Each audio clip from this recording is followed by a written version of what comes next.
निर्माण मोहा जित संग दोषाहा अध्यात्म नित्या विनिवृत्त कामाहा। छोटी छोटी बात है, समाज में रहकर यह सब सीखा जा सकता है। यदि ये सब सीखने योग्य न होता तो श्री कृष्ण हम सब लोगों के लिए कभी ना कहते सब ही मान प्रद आप अमानी।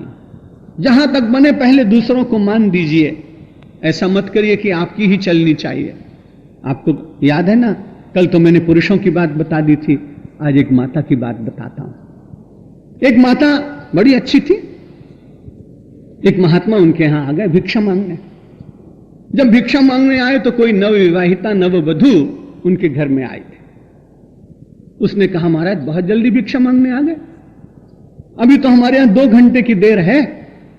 तो उसने कहा चलो कोई चिंता की बात नहीं, और कहीं से ले लूंगा। जब जा रहे थे तो रास्ते में एक बूढ़ी माता जी मिल गई। बहुत बूढ़ी नहीं थी, स्वास्थ्य अच्छा था, वाणी में बहुत कड़क थी, चाल बहुत अच्छी थी, स्वस्थ शरीर था। उस तपस्वी से उन्होंने पूछा कहां गए थे महाराज?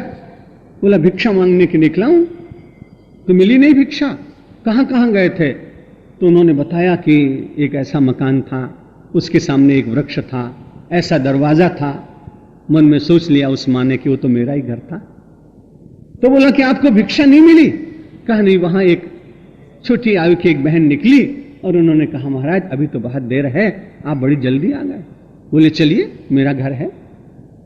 और वो उनको 1 माइल तक ले गई। वो मां ले जाने के बाद घर में गई, भिक्षा पात्र लिए हुए साधु बाहर खड़ा रहा। 5 मिनट के बाद द्वार खोला। द्वार खोलने के बाद उसने कहा अभी तो भोजन बनने में बहुत देर है, आप बहुत जल्दी आ गए, थोड़ी देर में भिक्षा मिलेगी? तो उन्होंने कहा यही बात तो उस युवती बहन ने भी कही थी जो आप कह रही हैं। बोले इसीलिए तो आपको वहां से लाई, ये कहने का अधिकार उसका नहीं था, मैं सास हूं, मुझे कहने का यह अधिकार था। आप में तो ऐसी कोई नहीं होंगी। लेकिन जब ये मान अपने को प्राप्त कराने की इच्छा होती है तब खटपट होती है, और जब मान दूसरों को देने की इच्छा होती है तो उसमें अपने आप मान मिलता है। श्रीमद् भगवद गीता में भगवान ने कहा निर्माण मोहा, धीरे धीरे अपने को अमानी बनाने का प्रयत्न कीजिए। यदि मान की इच्छा भी होगी तो भगवान देगा।